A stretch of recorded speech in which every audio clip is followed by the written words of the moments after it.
হরে কৃষ্ণ।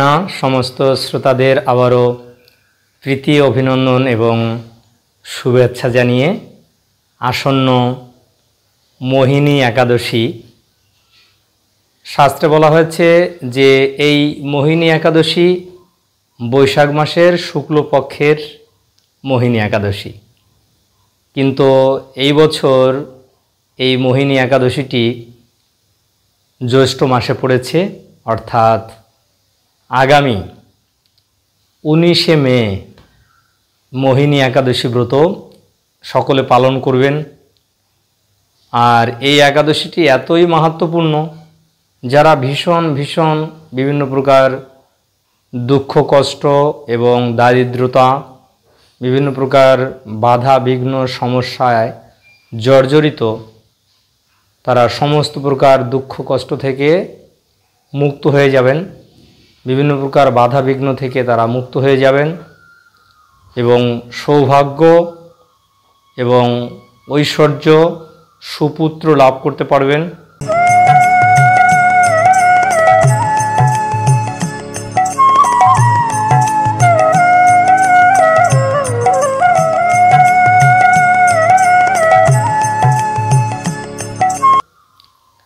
ভগবান শ্রী রামচন্দ্র তিনিও এই ব্রত পালন করেছিলেন এবং ধৃষ্টবুদ্ধি নামে একজন ব্যক্তির সুন্দর একটি কাহিনী বর্ণনা করা রয়েছে।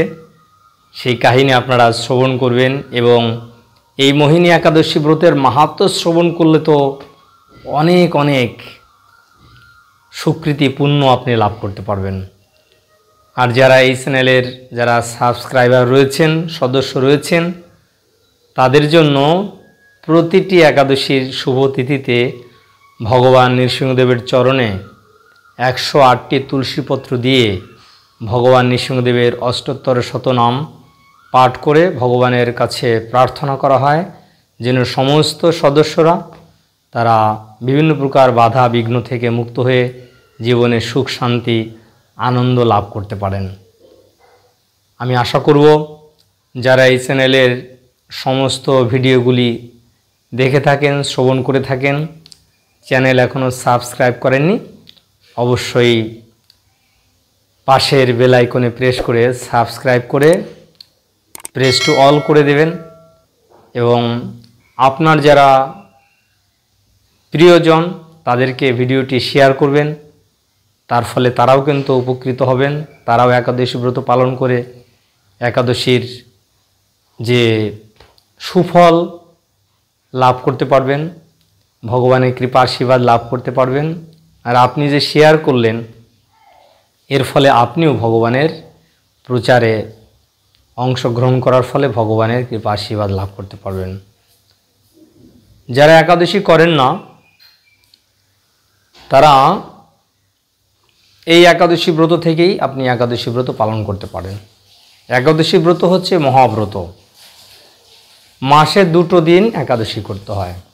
আর এই দিনে গায়ে কোনো সরষের তেল মাখতে নেই, সরষের তেল কোনো কিছুতে ব্যবহার করতে নেই, স্পর্শ করতে নেই, সয়াবিন তেল খেতে নেই, তিলের তেল খেতে নেই, পঞ্চশস্য বর্জন করতে হয়, চাল জাতীয়, গম জাতীয়, ভুট্টা ডাল জাতীয়, তিল সরিষা, এই 5 প্রকার শস্যের মধ্যে পাপ গিয়ে আশ্রয় করে। এই কারণে একাদশীর দিনে এই শস্য দানা গ্রহণ করলে তিনি সমস্ত পাপ তার শরীরে প্রবেশ করে, আর এর ফলে তার মানসিক শারীরিক বিভিন্ন প্রকার সমস্যায় তিনি জর্জরিত হয়ে যান। আমাদের মনুষ্য জীবনে সুখ শান্তি লাভ করতে হলে সমস্ত পাপ থেকে মুক্ত হয়ে পবিত্র হতে হবে। এই কারণেই মুনি ঋষিরা মাসে 2 দিন তারা উপবাস থেকে ভগবান শ্রীহরির যে ভজনা করতেন, পবিত্র নদীতে স্নান করতেন, বেশি করে হরিনাম জপ গীতা ভাগবত পাঠ করতেন এবং এখনও করেন। ভগবানের মন্দিরে গিয়ে আরতি দর্শন করা, ভোরে উঠে স্নান করা, প্রদীপ নিবেদন করা, তুলসী প্রদক্ষিণ করা এবং একাদশী দিনে রাত্রি জাগরণ করা অত্যন্ত মাহাত্ম্যপূর্ণ। যে সমস্ত ব্যক্তিরা আমিষ গ্রহণ করেন তারা কিন্তু একাদশী ব্রত পালনের আগের দিনে নিরামিষ গ্রহণ করবেন, ওই দিনে কোনো আমিষ খাবেন না। আর একাদশীর দিনে পঞ্চশস্য বর্জন করে বিভিন্ন প্রকার ফলমূল গ্রহণ করতে পারেন। এবং অনেকে আছেন সাবুদানা বা সামা চাল গ্রহণ করেন, এটা করবেন না। এই যে সাবুদানাগুলো নকল, বিভিন্ন কেমিক্যালের মাধ্যমে এই সাবুদানা তৈরি করা হয়, তার মধ্যে আটা বা ময়দা ভেজাল থাকে, এটা খেলে একাদশী পালন করা হবে না। আর একাদশী মানে আপনাকে একটু ইন্দ্রিয় সংযত করতে হবে। একাদশীতে যদি খেতে চান ফল খান, বাদাম খান, কাজু আছে, কিশমিশ আছে, খেজুর আছে, বা আলু সেদ্ধ করে তার সঙ্গে বাদাম সেদ্ধ করে মিশিয়ে ঘি দিয়ে সেটা আপনি খেতে পারেন। কাঁচা পেঁপে, ফুলকপি বা কাঁচা কাঁঠালের সবজি এটা খেতে পারেন, লাল আলু খেতে পারেন, কিন্তু কোনো রকম সামা চাল বা সাবুদানা বর্জন করবেন, খাবেন না। এটা দুধ নিয়ে এসে বাড়িতে ছানা তৈরি করে সেটা খেতে পারেন। তো আর দ্বাদশীর দিনে নির্ধারিত সময়ে পারণ করবেন। পারণ হচ্ছে এমন একটি জিনিস, একাদশীতে যে সমস্ত পঞ্চশস্য বর্জন করেছেন দ্বাদশীর দিনে সেই দ্রব্য ভগবানকে নিবেদন করে নির্ধারিত সময়ে পারণ করবেন। আর পারণের সময় তো আমি এই মাহাত্ম্য বলার পরে কোথায় কোন সময় পারণ করবেন সেই সময়ের কথা তো আমি বলে দেব, তাই মনোযোগ সহকারে আপনারা শুনবেন, যাতে করে এই একাদশী ব্রত পালন করার ফলেই আপনি আপনার জীবনে সুখ শান্তি এবং দিব্য আনন্দ লাভ করতে পারেন। যে সমস্ত সদস্যরা এই চ্যানেলের সঙ্গে যুক্ত রয়েছেন নৃসিংহদেবের উদ্দেশ্যে, তাদের জন্য পূজা দেওয়া হবে সম্পূর্ণ বিনামূল্যে। এই কারণে আপনাদের নাম এবং গোত্র এই নাম্বারে আপনারা SMS করে দেবেন, তাহলে সম্পূর্ণ বিনামূল্যে নৃসিংহদেবের চরণে আপনাদের জন্য প্রার্থনা করা হবে। তাই এই মোহিনী একাদশী ব্রত মাহাত্ম্য অত্যন্ত মনোযোগ সহকারে আপনারা শ্রবণ করুন এবং পারণের সময় জেনে নিন, তাহলে সকলেরই এই একাদশী ব্রতের পূর্ণ ফল আপনি লাভ করতে পারবেন। কুর্ম পুরাণে বৈশাখ শুক্লপক্ষের মোহিনী একাদশীর ব্রত মাহাত্ম্য বর্ণনা করা হয়েছে। আমি তো প্রথমেই বললাম তিথি অনুসারে এটা বৈশাখ মাসের শুক্লপক্ষে এই মোহিনী একাদশী ব্রত হয়ে থাকে। তো এই বছর এই মোহিনী একাদশী জ্যৈষ্ঠ মাসে পড়েছে, অর্থাৎ এই একাদশী ব্রত করবেন আপনারা মে মাসের 19 তারিখে এবং 20 তারিখে আপনারা পালন করবেন। মহারাজ যুধিষ্ঠির বললেন, হে জনার্দন, শ্রীকৃষ্ণকে যুধিষ্ঠির মহারাজ প্রশ্ন করলেন, বৈশাখ শুক্লপক্ষিয়া একাদশীর কি নাম, কি ফল, কি বিধি, এ সকল কথা আমার নিকট বর্ণনা করুন। উত্তরে ভগবান শ্রীকৃষ্ণ বললেন, হে ধর্মপুত্র, আপনি আমাকে যে প্রশ্ন করেছেন, পূর্বে শ্রী রামচন্দ্র বশিষ্ঠের কাছে এই একই প্রশ্ন করেছিলেন। অর্থাৎ রামচন্দ্রের গুরুদেব হচ্ছেন বশিষ্ঠ মুনি, তার কাছে তিনি এই মোহিনী একাদশীর মাহাত্ম্য কি, মোহিনী একাদশী পালন করলে কি হবে, কি নিয়ম জানার জন্য জিজ্ঞাসা করলে বশিষ্ঠ ঋষি তাকে বলেছিলেন। তিনি জিজ্ঞাসা করেছিলেন, হে মুনিবর, আমি জনক নন্দিনী সীতার বিরহজনিত কারণে বহু দুঃখ পাচ্ছি, তাই একটি উত্তম ব্রতের কথা আমাকে বলুন, যার দ্বারা সর্বপাপ ক্ষয় ও সর্বদুঃখ বিনষ্ট হয়। ভগবান রামচন্দ্র, তাকে কোনো একাদশী ব্রত পালন করার প্রয়োজন নেই, কিন্তু তিনি লীলা করে আমাদেরকে শিক্ষা দেন যে গুরুদেবের কাছে আমাদের দুঃখ মোচনের জন্য প্রশ্ন করতে হয়। দুঃখ থেকে মুক্তির উপায় কি তা আমাদেরকে গুরুদেব বলে দেন।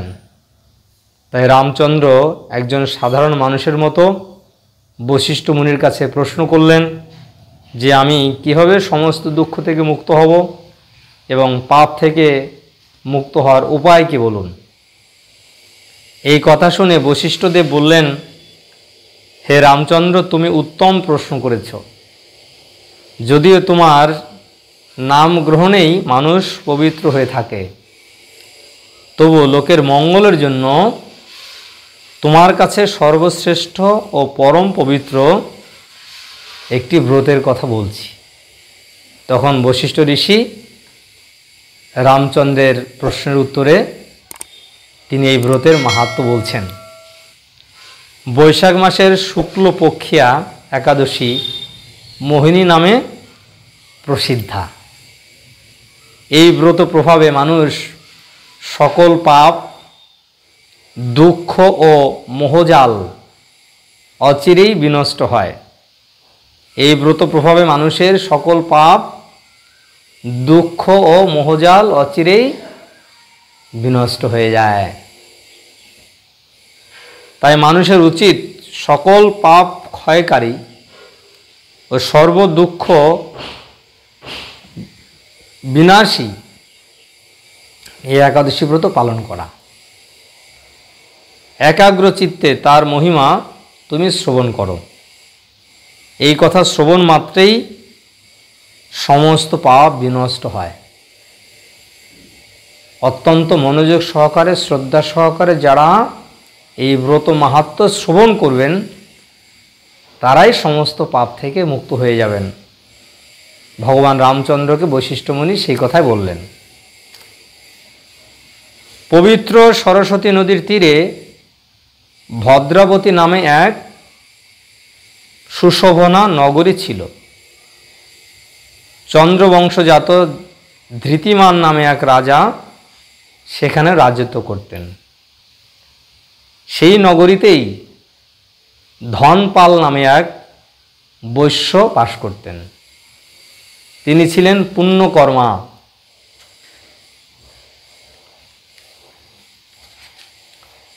তিনি ছিলেন পুণ্যকর্মা ও সমৃদ্ধিশালী ব্যক্তি। তিনি নলকূপ, জলাশয়, উদ্যান, মঠ ও গৃহ ইত্যাদি নির্মাণ করে দিতেন। অত্যন্ত একজন দানশীল রাজা ছিলেন। এই সমস্ত কর্ম করলে মানুষ পুণ্য অর্জন করতে পারেন। যদি কারো কোনো কিছু আপনি দান করেন, মন্দির নির্মাণ করে দেন, বা নলকূপ খনন করে দেন, কুয়ো খনন করে দেন, নলকূপ বসিয়ে দেন, তো এগুলো পুণ্যকর্ম। শুধু তাই নয়, তিনি ছিলেন বিষ্ণু ভক্তি পরায়ণ ও শান্ত প্রকৃতির মানুষ। খুব ভালো মানুষ ছিলেন।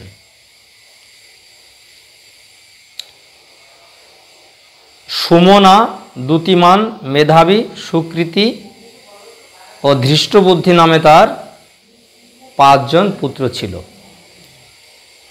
পঞ্চপুত্র ধৃষ্টবুদ্ধি ছিল অতি দুরাচারী। এই 5 নম্বর যে পুত্র, তার নাম ছিল ধৃষ্টবুদ্ধি।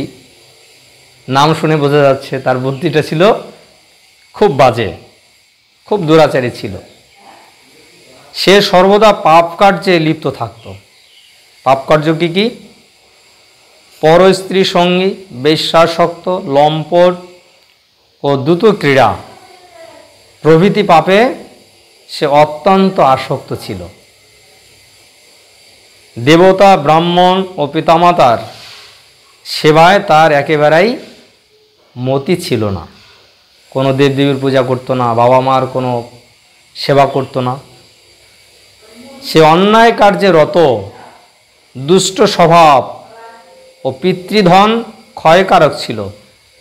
সবসময় সে অভক্ষ ভক্ষণ ও সুরাপানে মত্ত থাকত।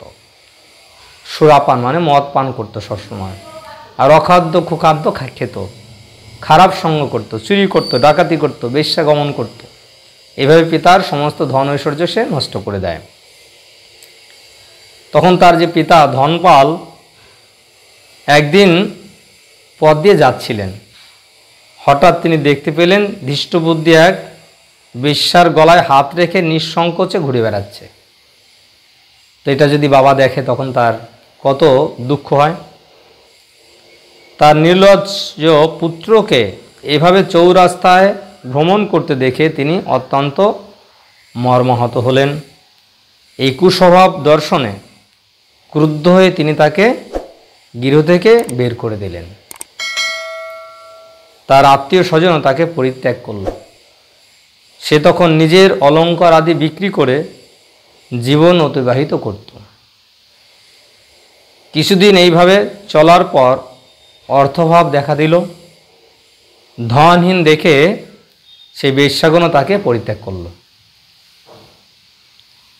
অন্ন বস্ত্রহীন ধৃষ্টবুদ্ধি ক্ষুধা তৃষ্ণায় অত্যন্ত কাতর হয়ে পড়ল। অবশেষে নিজের গ্রামে এসে চুরি করতে শুরু করল। একদিন রাজপ্রহরী তাকে ধরে বন্দি করল, কিন্তু পিতার সম্মানার্থে তাকে মুক্ত করে দিল। এভাবে বার কয়েক সে ধরা পড়ল ও ছাড়া পেল, কিন্তু তবু সে চুরি করা বন্ধ করল না।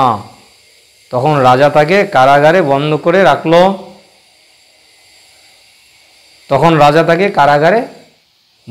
রাখলেন। বিচারে সে কষাঘাত দণ্ড ভোগ করল।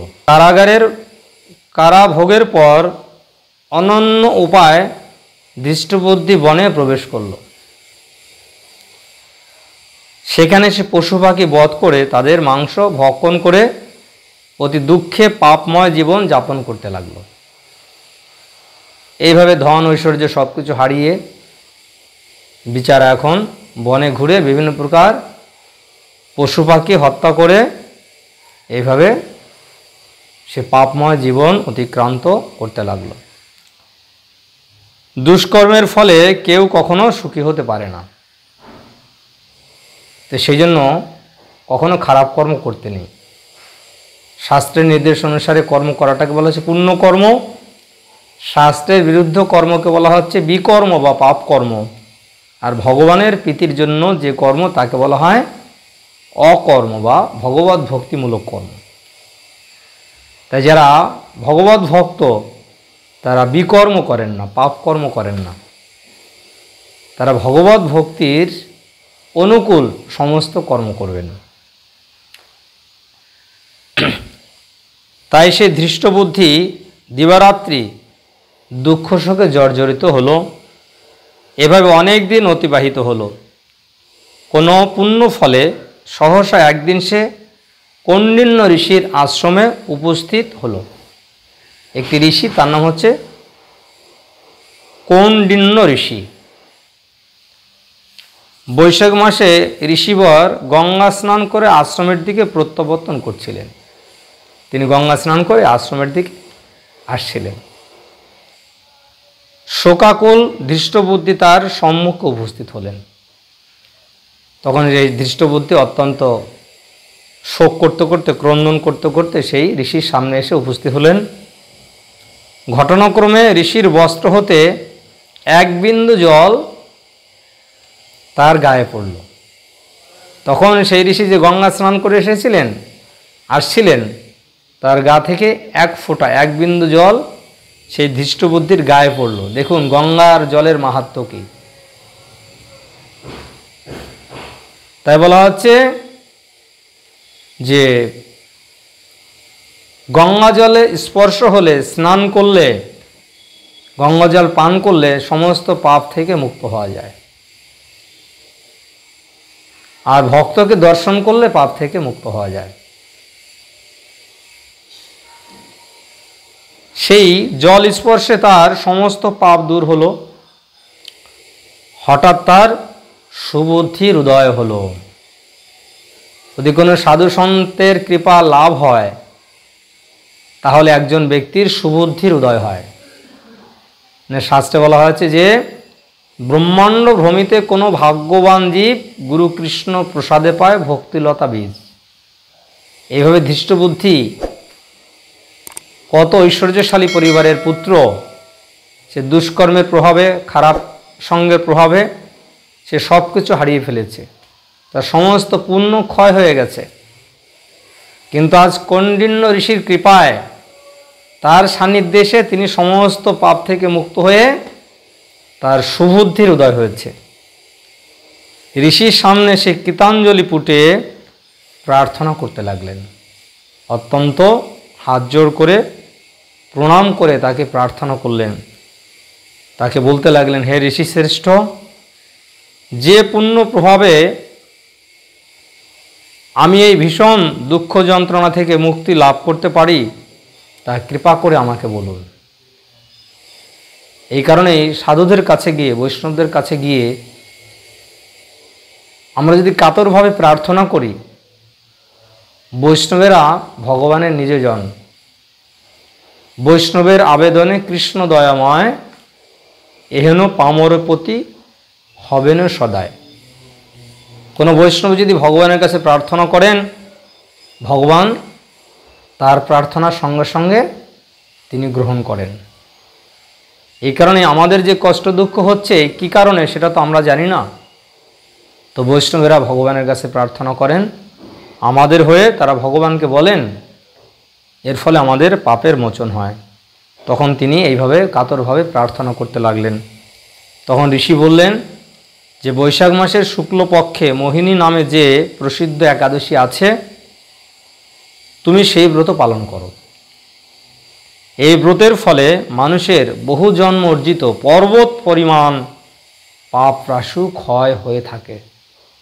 পর্বত পরিমাণ, পাহাড়ের মতো এত পাপ যদি কেউ করে, এই বৈশাখ মাসের এই মোহিনী একাদশী পালন করলে সমস্ত পাপ তার ভস্মীভূত হয়ে যাবে, ছাই হয়ে যাবে, শেষ হয়ে যাবে।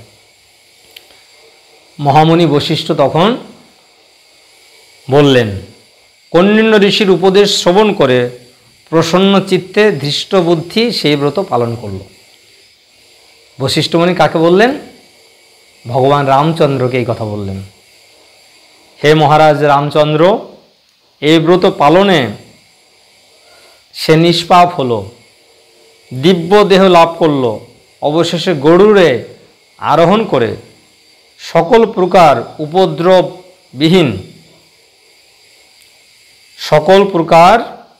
উপদ্রবহীন বৈকুণ্ঠ ধামে গমন করলেন, যেখানে কোনো কুণ্ঠা নেই, বিপদ নেই, ভয় নেই, কষ্ট নেই, দুঃখ নেই। সেখানে ভগবানের যে বাহন, নিজ বাহন গরুড়ের পিঠে চড়ে তিনি ভগবানের ধাম বৈকুণ্ঠ লোকে চলে গেলেন, বৈকুণ্ঠ ধামে গমন করল। এখন ভগবান শ্রীকৃষ্ণ যুধিষ্ঠির মহারাজকে বললেন, হে রাজন, ত্রিলোকে মোহিনী ব্রত থেকে আর শ্রেষ্ঠ ব্রত নেই। যজ্ঞ, তীর্থস্থান, দান ইত্যাদি কোনো পুণ্য কর্মই এই ব্রতের সমান নয়। এই ব্রত কথার শ্রবণ কীর্তনে, যারা এই ব্রত কথা শ্রবণ করবেন, কীর্তন করবেন, তারা সহস্র গোদানের ফল তারা লাভ করতে পারবেন। এত মাহাত্ম্যপূর্ণ এই ব্রত। তাহলে প্রত্যেকটি মানুষের কর্তব্য হচ্ছে এই যে আসন্ন মোহিনী একাদশী ব্রত অত্যন্ত নিষ্ঠা সহকারে পালন করা। আর এই একাদশীর দিনে ঘুমাবেন না কেউ। আর একাদশীর দিনে পরিশ্রম কম করতে হবে, শাস্ত্রে বলা হয়েছে। বেশি পরিশ্রম করলে একাদশী ব্রত ভঙ্গ হয়ে যায়, শাস্ত্রে বলা হয়েছে। বেশি ঘুমানো যাবে না, বেশি পরিশ্রম করা যাবে না। তাহলে কি করতে হবে? এই দিন রাত্রি জাগরণ করবেন, দিনে ঘুমাবেন না, মিথ্যা কথা বলবেন না, পরচর্চা পরনিন্দা করবেন না, বেশি করে হরিনাম জপ, হরিনাম সংকীর্তন করবেন। ভগবান নৃসিংহদেবের চরণে 108টি তুলসী পত্র দিয়ে তাকে প্রার্থনা করবেন। ঘিয়ের প্রদীপ দিয়ে ভগবানকে আরতি করবেন। পবিত্র গঙ্গা আদি নদীতে স্নান করবেন। মন্দির প্রদক্ষিণ করবেন। এবং দানের মাহাত্ম্য অনেক রয়েছে এই দিনে। আর যেহেতু এই একাদশীটি 19শে মে, তাই 20শে মে হচ্ছে পারণ। পারণের সময়টা আপনারা জেনে নিন, এই নির্ধারিত সময় আপনারা পারণ করবেন, না হলে কিন্তু একাদশী ব্রতের যে পূর্ণ ফল সেটা লাভ হবে না। তাই এই মাহাত্ম্য আপনারা শ্রবণ করলেন, পারণের সময়টা জেনে নিন। 20শে মে কোথায় কোথায় কোন সময়ে পালন করবেন। যেমন মায়াপুরে যারা রয়েছেন ভক্তরা, তারা ভোর 4:52 থেকে 9:19 মধ্যে পালন করবেন। ইম্ফলে 4:27 থেকে 8:56 মধ্যে পালন করবেন। গুয়াহাটি 4:34 থেকে 9:04 মধ্যে পালন করবেন। কলকাতা 4:54 থেকে 9:20 মধ্যে পালন করবেন। ভুবনেশ্বরে 5:08 থেকে 9:31 মধ্যে পালন করবেন। পাটনাতে 5:01 থেকে 9:31 মধ্যে পালন করবেন। কাঠমান্ডু 5:12 থেকে 9:44 মধ্যে পালন করবেন। চেন্নাই 5:42 থেকে 9:57 মধ্যে পালন করবেন। নাগপুরে 5:33 থেকে 9:58 মধ্যে পালন করবেন।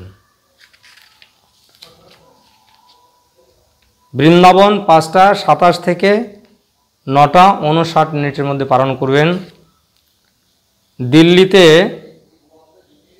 5:27 থেকে 10:01 মধ্যে পালন করবেন। হায়দ্রাবাদ 5:42 থেকে 10:02 মধ্যে পালন করবেন। ত্রিভ্রান্দম 6:02 থেকে 10:13 মধ্যে পালন করবেন। কলম্বো 5:53 থেকে 10:02 মধ্যে পালন করবেন। ব্যাঙ্গালোর 5:53 থেকে 10:08 মধ্যে পালন করবেন।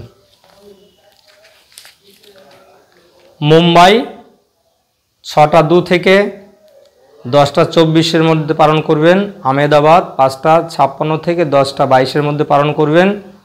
উদমপুর 5:26 থেকে 10:06 মধ্যে পালন করবেন। এই নির্ধারিত সময়ের মধ্যে আপনারা পালন করবেন, একাদশী মাহাত্ম্য শ্রবণ করবেন। সকলে ভালো থাকবেন, সুস্থ থাকবেন। হরে কৃষ্ণ।